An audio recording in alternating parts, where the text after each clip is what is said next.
Hello everyone, this is Rolly Singh. In today's lecture, we will discuss about atom and molecules. Okay? जैसे कि इससे पहले वाले lecture में हम लोगों ने पढ़ा था कुछ चैप्टर 3 के इम्पोर्टेंट क्वेश्चंस पढ़े थे और जो बचे हुए थे वो हम लोग आज पढ़ेंगे वो क्वेश्चंस। तो चलिए, हमारा आज का फर्स्ट क्वेश्चन है, निम्न का द्रव्यमान क्या होगा। इसमें हम लोगों को बताना है कि द्रव्यमान क्या होगा। 1 मोल नाइट्रोजन परमाणु का जो परमाणु द्रव्यमान होगा तो वो होगा 14 U। इसके बाद जब 1 मोल नाइट्रोजन का परमाणु द्रव्यमान निकालेंगे, 1 मोल नाइट्रोजन का निकालेंगे तो वो हमारा हो जाएगा 14 ग्राम। ओके, इसके बाद देखते हैं जो हमारा सेकेंड क्वेश्चन है, इसमें दिया है 4 मोल एल्यूमिनियम परमाणु का द्रव्यमान जो होता है वो होता है 27। ओके, तो इसमें जो हम लोगों को बताना है तो 4 मोल एल्यूमिनियम का परमाणु द्रव्यमान बताना है तो वो हो जाएगा हम लोगों का 27 ग्राम। 1 मोल एल्यूमिनियम का परमाणु द्रव्यमान होगा 27 ग्राम।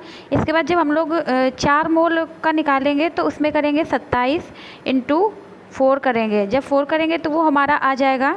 इसके बाद जब 27 × 4 करेंगे तो इसमें हम लोगों को करना पड़ेगा 27 × 4 करेंगे तो वो हमारा हो जाएगा 108 ग्राम। ओके, तो जो हमारा 4 मोल एल्यूमिनियम का परमाणु द्रव्यमान होगा वो हमारा हो जाएगा 108 ग्राम। ओके, इसके बाद नेक्स्ट देखते हैं जो ये क्वेश्चन दिया है 10 मोल सोडियम सल्फाइड का हम लोगों को निकालना है परमाणु द्रव्यमान। तो जो हमारा सोडियम सल्फाइड का फॉर्मूला होता है वो होता है हमारा Na2SO3। तो इसमें हम लोगों को 1 मोल सोडियम सल्फाइड का द्रव्यमान निकालना है। जब 1 मोल का निकालना है तो इसमें हम लोगों को इनका सबका मान रखना पड़ेगा। तो जो हमारा Na मतलब सोडियम का जो परमाणु द्रव्यमान होता है वो होता है 23। इसके बाद इसमें Na2 दिया था तो इसमें 2 का मल्टीप्लाई करेंगे, प्लस S होता है सल्फ़र का जो हमारा परमाणु द्रव्यमान होता है वो होता है 32। और इसमें जो S दिया था इसमें 1 दिया था तो 1 का मल्टीप्लाई करेंगे। इसके बाद प्लस जो O का हमारा परमाणु द्रव्यमान होता है वो होता है 16। ओके, तो इसमें जो O के अणु दिए थे वो हमारे 3 दिए थे तो इसमें 16 में 3 का मल्टीप्लाई करेंगे। ओके, तो जब हम 23 × 2 करेंगे तो वो आएगा 46, प्लस जब हम 32 × 1 करेंगे तो वो हमारा आएगा 32। इसके बाद जब हम लोग 16 × 3 करेंगे तो वो हमारा आएगा 48। ओके, इसके बाद हम लोग जब 10 मोल का द्रव्यमान निकालेंगे, 10 मोल का द्रव्यमान निकालना है तो उसमें हम लोगों को टोटल में 10 का मल्टीप्लाई करना पड़ेगा। तो इनको जब तीनों को जोड़ेंगे तो ये आएगा 126 ग्राम, और 126 ग्राम में हम लोग 10 का मल्टीप्लाई करेंगे तो ये हमारा आ जाएगा 1260 ग्राम। ओके, तो जो हमारा 10 मोल सोडियम सल्फाइड का वो आएगा मोलर द्रव्यमान आएगा वो हमारा आएगा 1260 ग्राम। ओके, इसके बाद हम लोगों को जो मोल में दिया है उसको हम लोगों को ग्राम में दिया है उसको मोल में चेंज करना है। तो जब हम 12 ग्राम ऑक्सीजन गैस को जब हम लोग मोल में चेंज करेंगे तो कैसे करेंगे ये देखना है। जो हमारा ऑक्सीजन का परमाणु द्रव्यमान होता है वो होता है 16। ओके, 16 U, क्योंकि परमाणु द्रव्यमान को हम लोग U से इंडिकेट करते हैं। तो जो हमारा ऑक्सीजन का परमाणु द्रव्यमान होता है वो होता है 16 U। इसके बाद जो ऑक्सीजन में 2 अणु मतलब 2 अणु होते हैं तो जब O2 हम लोग करेंगे तो ऑक्सीजन का जो परमाणु द्रव्यमान होता है वो होता है 16। इसके बाद जब 2 अणु है तो 16 × 2 करेंगे तो वो हमारा हो जाएगा 32 U। तो जो हमारा ऑक्सीजन का आणविक द्रव्यमान होगा तो वो हमारा कितना हो जाएगा 32 U। ओके, अरे यार, जो हमारा 1 मोल ऑक्सीजन का द्रव्यमान आया था वो आया था 32 ग्राम। जब हम लोगों को मोलों की संख्या निकालनी है तो इसमें हम लोग पदार्थ का द्रव्यमान अपॉन में मोलर द्रव्यमान करेंगे। तो इसमें जो हमारा पदार्थ का द्रव्यमान दिया था वो दिया था 12 ग्राम, और जो हमारा ऑक्सीजन का द्रव्यमान आया था, गैस का द्रव्यमान, वो आया था 32 ग्राम। जब इन दोनों का हम लोग डिवाइड करेंगे तो हमारा आ जाएगा 0.375 ग्राम। ओके, इसके बाद नेक्स्ट दिया है हम लोगों को मोल में चेंज करना है। जो 20 ग्राम जल है इसको हम लोगों को मोल में चेंज करना है। तो जल का जो फॉर्मूला होता है वो होता है H2O। तो जल का जो आणविक द्रव्यमान होगा, तो H के इसमें 2 अणु हैं हाइड्रोजन के। हाइड्रोजन का जो परमाणु द्रव्यमान होता है वो होता है 1। इसके बाद इसमें 2 अणु हैं तो 2 का मल्टीप्लाई करेंगे, प्लस जो ऑक्सीजन का परमाणु द्रव्यमान होता है वो होता है 16। जब 16 में है तो 16 जो O का है वो 1 अणु है तो इसमें 1 का मल्टीप्लाई करेंगे। जब 2 × 1 करेंगे तो 2 आ जाएगा, और जब 16 गुणा 2 करेंगे तो आ जाएगा 16। तो जो वो हमारा जल का आणविक द्रव्यमान आएगा ये आएगा 18U। ओके, इसके बाद हम लोग जो हमारा जल का द्रव्यमान आया वह आया 18, मतलब 1 मोल जल का द्रव्यमान आएगा हमारा 18 ग्राम। इसके बाद जब हम लोगों को इसमें मोलों की संख्या निकालनी है तो मोलों की संख्या बराबर फॉर्मूला होता है पदार्थ का द्रव्यमान अपॉन में मोलर द्रव्यमान। जो हमारा पदार्थ का द्रव्यमान दिया था वो दिया था 20 ग्राम। ओके, इसमें जब 20 ग्राम अपॉन जो हमारा 1 मोल जल का द्रव्यमान आया था वो आया था 18 ग्राम। जब इन दोनों का डिवाइड करेंगे तो वो हमारा आ जाएगा 1.11 ग्राम। ओके, तो ये हमारा जो 1 मोल जल का द्रव्यमान होगा वो हमारा कितना होगा, जो हमारा मोलों की संख्या होगी इसमें जल के अणुओं में वो हमारी होगी 1.11 ग्राम। ओके, इसके बाद नेक्स्ट क्वेश्चन है हम लोगों को जो कार्बन डाइऑक्साइड होता है, तो जो 22 ग्राम कार्बन डाइऑक्साइड को हम लोगों को मोल में चेंज करना है। तो कार्बन डाइऑक्साइड का फॉर्मूला होता है CO2। जो C का परमाणु द्रव्यमान होता है वो हमारा होता है 12। इसमें जो कार्बन के अणु है वो है 1। इसके बाद जब प्लस जो ऑक्सीजन का परमाणु द्रव्यमान होता है वो होता है 16 इंटू जो इसमें जो ऑक्सीजन के हैं वो 2 अणु दिए हैं, ये दिए 2 अणु, तो इसमें 2 का मल्टीप्लाई करेंगे। इसके बाद आएगा 12 + 32, इनको दोनों को जोड़ेंगे तो ये आएगा हमारा 44U। ओके, इसके बाद जो 1 मोल कार्बन डाइऑक्साइड का हमारा द्रव्यमान आएगा वो आएगा 44 ग्राम।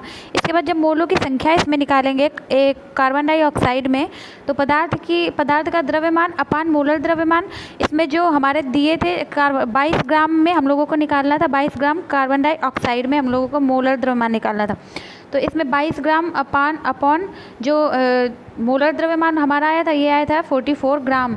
जब इन दोनों को डिवाइड करेंगे तो हमारा आ जाएगा 0.5 ग्राम। ओके, जो हमारा 22 ग्राम कार्बन डाइऑक्साइड में 22 ग्राम कार्बन डाइऑक्साइड को मोल में चेंज करना है तो वो हमारा आ जाएगा कितना, 0.5 ग्राम। ओके, इसके बाद हमारा नेक्स्ट दिया है कि निम्न का द्रव्यमान क्या होगा। इसमें हम लोगों को द्रव्यमान निकालना है। 0.2 मोल ऑक्सीजन परमाणु का हम लोगों को द्रव्यमान निकालना है।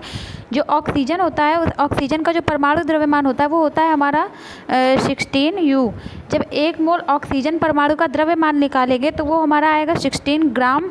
इसके बाद जब हम लोग 0.2 मोल ऑक्सीजन का परमाणु द्रव्यमान निकालेंगे तो उसमें 0.2 × 16 ग्राम हम लोगों को मल्टीप्लाई करना पड़ेगा, तो ये हमारा क्या आ जाएगा 3.2 ग्राम। जो हमारा 0.2 मोल ऑक्सीजन का परमाणु आएगा, परमाणु का जो द्रव्यमान आएगा वो हमारा कितना आएगा 3.2 ग्राम। ओके, इसके बाद नेक्स्ट देखते हैं। इसके बाद नेक्स्ट हम लोगों को निकालना है द्रव्यमान क्या होगा, द्रव्यमान बताना है। 0.5 मोल जल के अणु का द्रव्यमान क्या होगा। जल का जो फॉर्मूला होता है वो होता है H2O।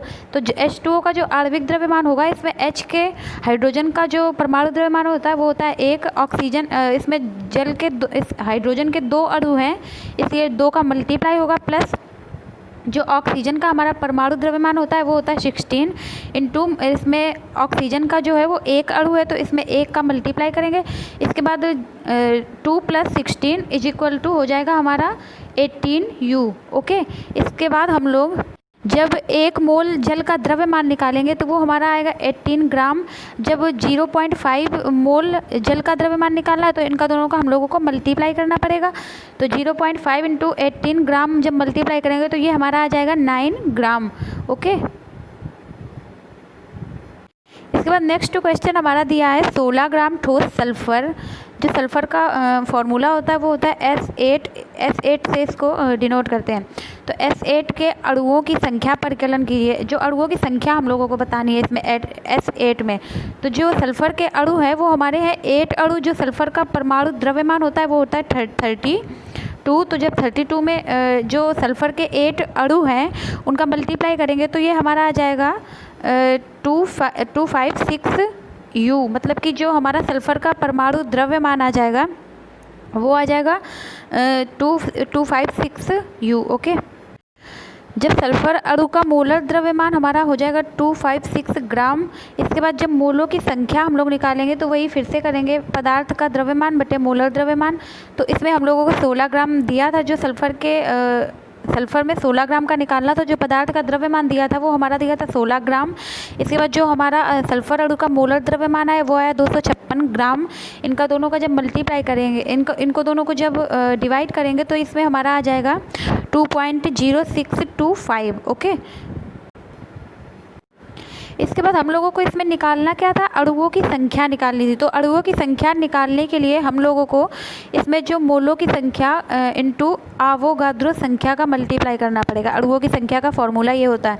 तो जब इनका दोनों का हम लोग मल्टीप्लाई करेंगे तो इसमें जो मोलों की संख्या हमारी आई थी वो आई थी 0.0625 इंटू जो आवोगाद्रो संख्या का मान होता है वो होता है हमारा 6.022 इंटू 10⁻23।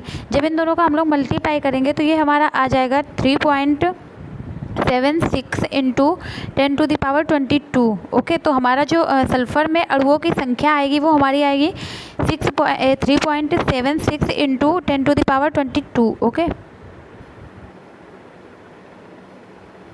इसके बाद नेक्स्ट क्वेश्चन है हमारा 0.051 gram aluminium oxide. Aluminium oxide का जो फॉर्मूला होता है वो होता है Al2O3 में आयन की संख्या बतानी है। इसमें हम लोगों को आयन की संख्या बतानी है। तो जो एल्यूमिनियम का परमाणु द्रव्यमान होता है वो होता है 27U। ओके, इसके बाद जब Al2O3 का मोलर द्रव्यमान हम लोगों को निकालना है तो एल्यूमिनियम का जो परमाणु द्रव्यमान होता है वो होता है 27।